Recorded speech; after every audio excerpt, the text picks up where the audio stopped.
and to be able to do business, run our enterprises, run our manufacturing and industrialization, but being also responsible to our environment, to humanity, to biodiversity, and to where we need to go into the future.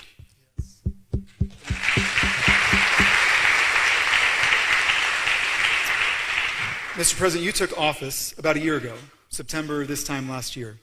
And in that time, through leadership in areas just like you discussed in climate, you've been named one of the top 50 global leaders in the world. In thinking about that, you've now focused on the AU, the African Union, is now part of the G20, and that's something that you've spoken very openly about. Why is that so important for the future of Africa, for the future of Kenya, and why is that so important for entrepreneurs to be able to build great companies in this continent? You know, Africa, because of our background, was fragmented by colonialism and subdivided into pieces.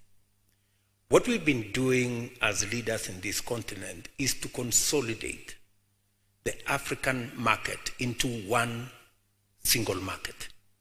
The Africa Continental Free Trade Area, an instrument that has been signed in by 47 out of 55 countries in this continent.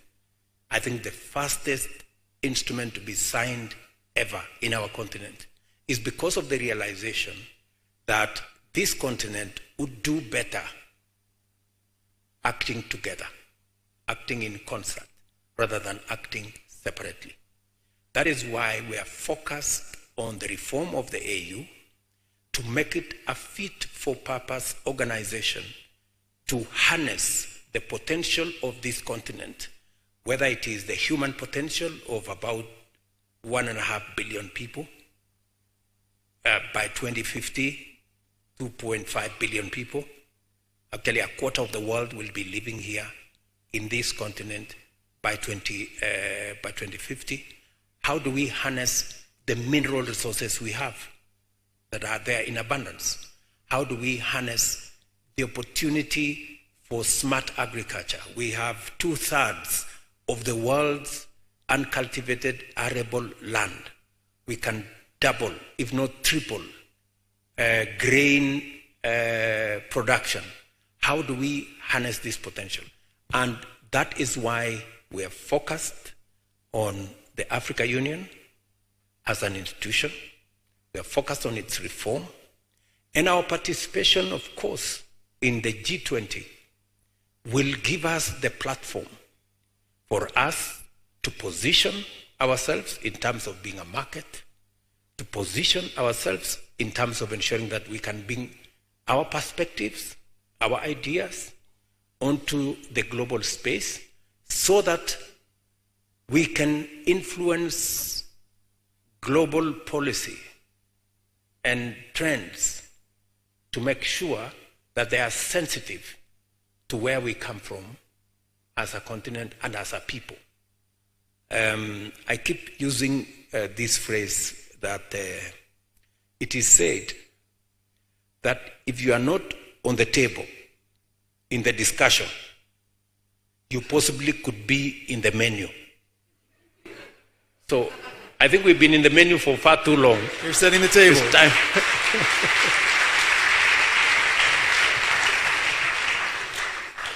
Your Excellency, you are an entrepreneur, and you're passionate about technology and entrepreneurship, especially as it impacts the rising generation in Kenya and in Africa.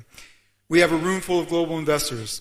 What would you want them to know about the Kenyan ecosystem that shows them? We've heard a lot about Kenya's open for business, Nairobi's open for business. What would you want them to know about their investments and the potential for investments here in great entrepreneurs in Kenya?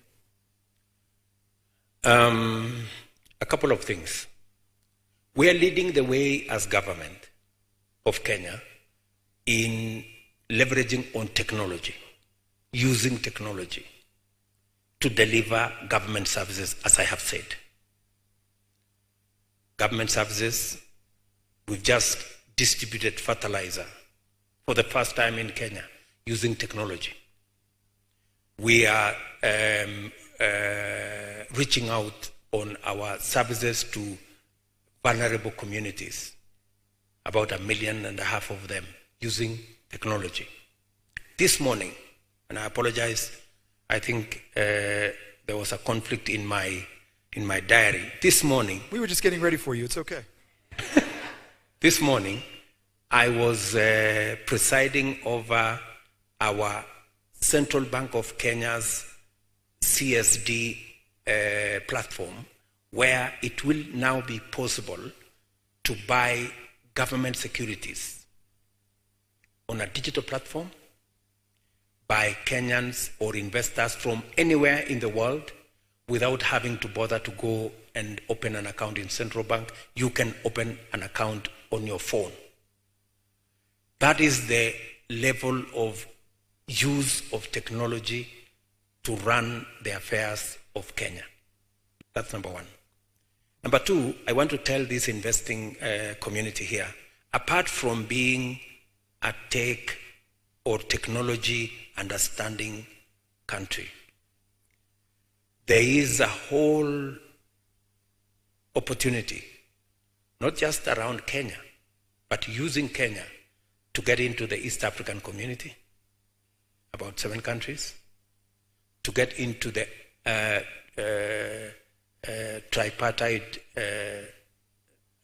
treaty, which is about 27 countries, or to get into a CFTA that will take you to 47 countries with a potential of 55 countries.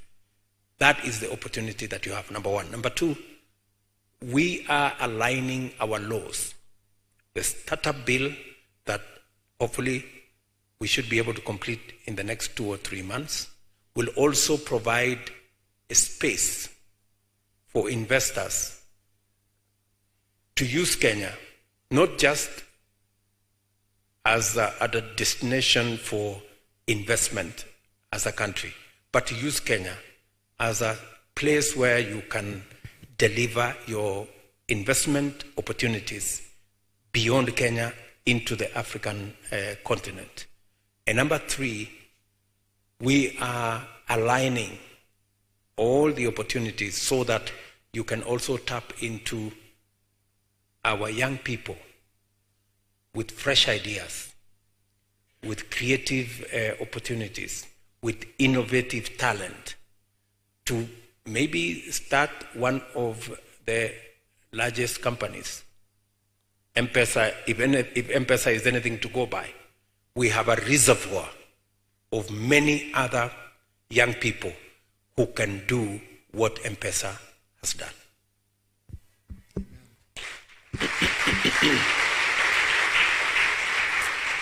Mr. President, you are a voracious learner. You're someone that values knowledge. You're constantly seeking for knowledge. I'm sure that makes you a reader of books. Where do you have any, give us a little inside scoop to where you get your best sources of information. What's your favorite book or your favorite place to get information? Is it Twitter/X? Where do you like to get your information? How do you stay informed and stay educated?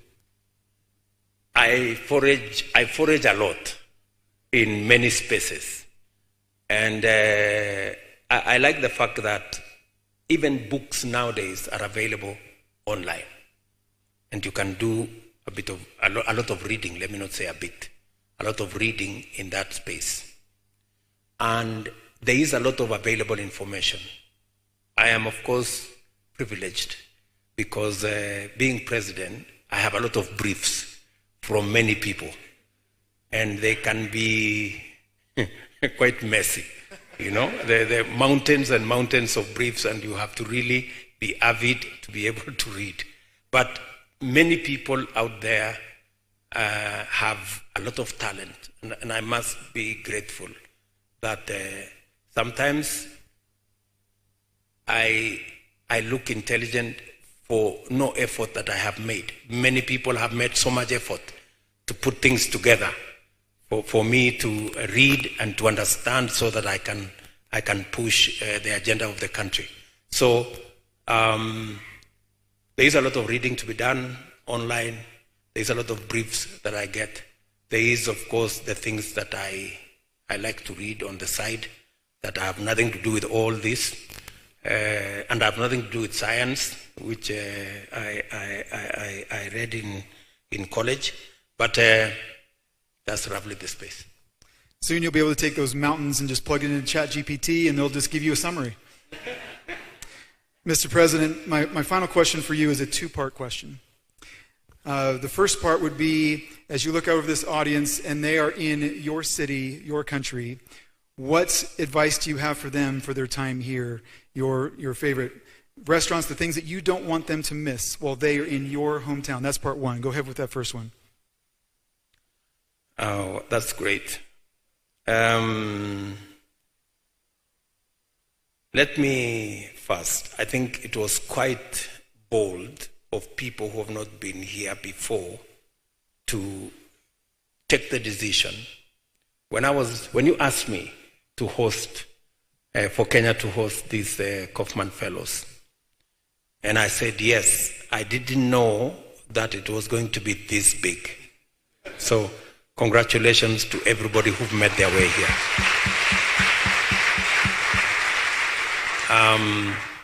And I am very sure that it won't be the last time you're here. I know you have found your home in Kenya. The beauty of this city is that you can get any mall, any restaurant that is as good as anywhere in wherever you've come from. But you also have unique places. I would suggest to you, find time and go to Bomas of Kenya, maybe, if you want to have a taste of Kenyan culture. Find time and go to find some favorite Kenyan cuisine at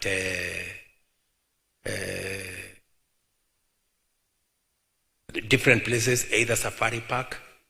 You will find the safari cats there, and you will find a lot of meat. And you will be served different cuisines, and it is a wonderful opportunity. You can also go to Carnival. Carnival is just across the other side of the city, next to the national park. You will find some game meat. If you haven't eaten crocodile meat, if you haven't eaten all the other game meat, but they are licensed, so you don't have to worry. So you can sample all that, or you can find some of the coffee shops right in this mall around here. The coffee shops are really good, and don't miss to eat ugali.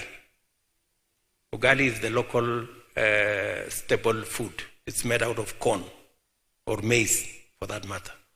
In fact, for Kenyans, we eat that meat,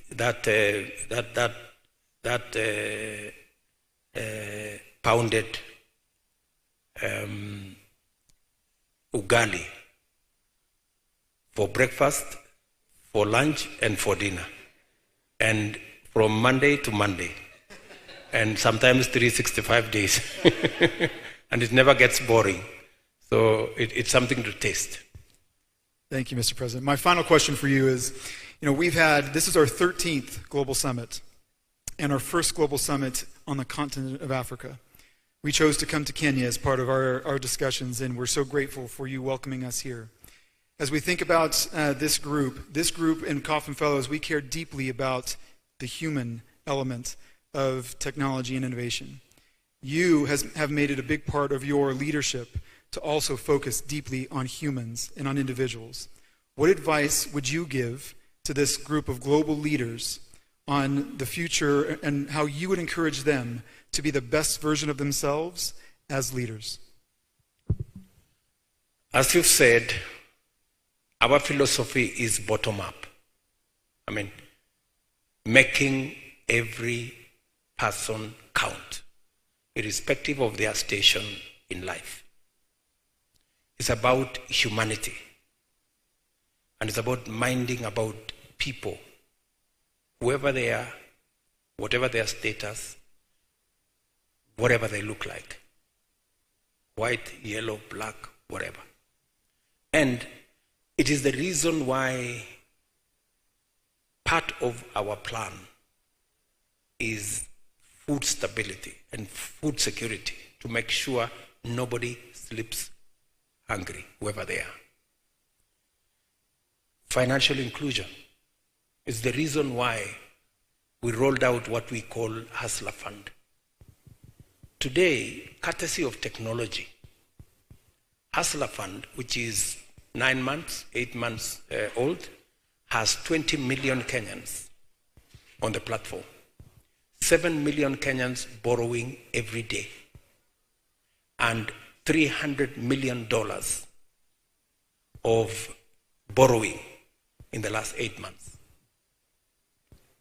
It's about ordinary people borrowing small amounts, but making a big difference. Humanity is what we are speaking to. Whether we are talking about universal health coverage, we want to make it as available as possible. We are hiring community health promoters, 100,000 of them, so that every 100 households have somebody to think about them and their medical needs and health requirements. It's about people. And I want to ask the men and women in this team, even as you do what you're doing, front, center, left, right, is humanity. Ultimately, we must do the things that promote who we are as people. And we must never lose sight of the people. You know, sometimes they say, I don't know how they put it. They say either you get lost in the forest looking for the trees, or you look for the trees and get lost in the forest, one of the two. So we must never get lost. Even in the midst of all the things that we are doing, we must keep our humanity in focus. Mr.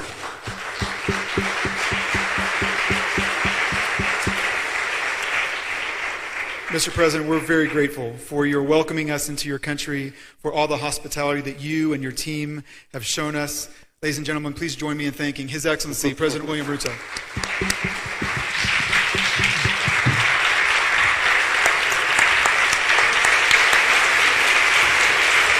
Your Excellency, before exiting the stage, Your Excellency, just with your permission, if we can just have one picture with the CEO and also the leadership.